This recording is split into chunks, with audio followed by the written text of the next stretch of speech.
ప్రార్థన చేసుకొని దేవుని వాగ్దానాన్ని చదువుకున్నాము, ధ్యానిద్దాం. స్తోత్రం తండ్రి, ఈ యొక్క సమయంలో ప్రార్థన చేసే అవకాశం ఇచ్చినందుకు నీకు వందనాలు తండ్రి. అవును రాజా, ఈ యొక్క సమయంలో రాజా నీ వాగ్దానాన్ని ధ్యానం చేసేందుకు మేము వచ్చి ఉన్నాను తండ్రి. అవును రాజా, మాతో కూడా ఉండి మమ్మల్ని నడిపించు దేవా. వినేవాళ్ళని శ్రద్ధగా వినేలా చేయు దేవా. బోధించే నన్ను మంచిగా నీ వాక్యాన్ని అర్థమయ్యేలా బోధించేందుకు ప్రార్థన చేస్తున్నాను తండ్రి. అవును రాజా, రానటువంటి బిడ్డలందరినీ రాని వాళ్ళు దేవా, సాతాను శోధనని తప్పించు దేవా. నీవే మాతో ఉండి ఆశీర్వదించు రాజా. యేసు నామములో అడుగుచున్నాము తండ్రి, ఆమేన్. యిర్మీయా 31వ అధ్యాయం 12వ వచనం నుంచి 13వ వచనం వరకు చదువుకున్నాం. యిర్మీయా 31వ అధ్యాయం 12వ వచనం నుంచి 13వ వచనం వరకు.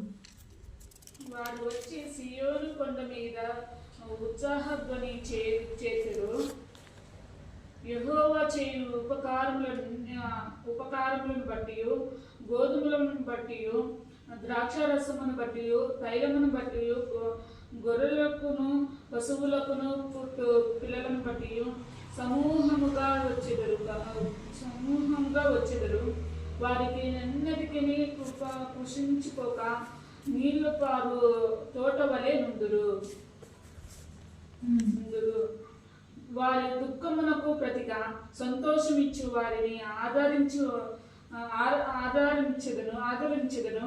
విచారము కొట్టివేసి నేను వారికి ఆనందము కలుగచేస్తును. కనుక కన్యకులను, యవ్వనులను, వృద్ధులను కూడా నాట్యము సంతోషించెదను. ఆమేన్. హల్లెలూయా, హల్లెలూయా, హల్లెలూయా, హల్లెలూయా, హల్లెలూయా, హల్లెలూయా, హల్లెలూయా. దేవుడు ఏం చెప్తున్నాడు యిర్మీయా గ్రంథంలో? వారు వచ్చి సియోను కొండ మీద ఉత్సాహధ్వని చేతురు. ఆమేన్. వారు అంటే జనులందరూ వచ్చి, ఇజ్రాయేలు జనులందరూ వచ్చి కొండ మీద ఉత్సాహధ్వని చేతురు. ఎందుకు? దేవుని కోసం, ప్రభు అయిన యేసు కోసము ఉత్సాహధ్వని చేతురు. యెహోవా చేయు ఉపకారములను బట్టి, గోధుమలను బట్టి, ద్రాక్ష రసములను బట్టి, గొర్రెలకును పశువులకును పుట్టు పిల్లలను బట్టి సమూహములుగా వచ్చెదరు. అంటే అన్ని కొత్తగా ఉపకారములు, దేవుడు చేస్తున్న ఉపకారాన్ని చూసేదానికి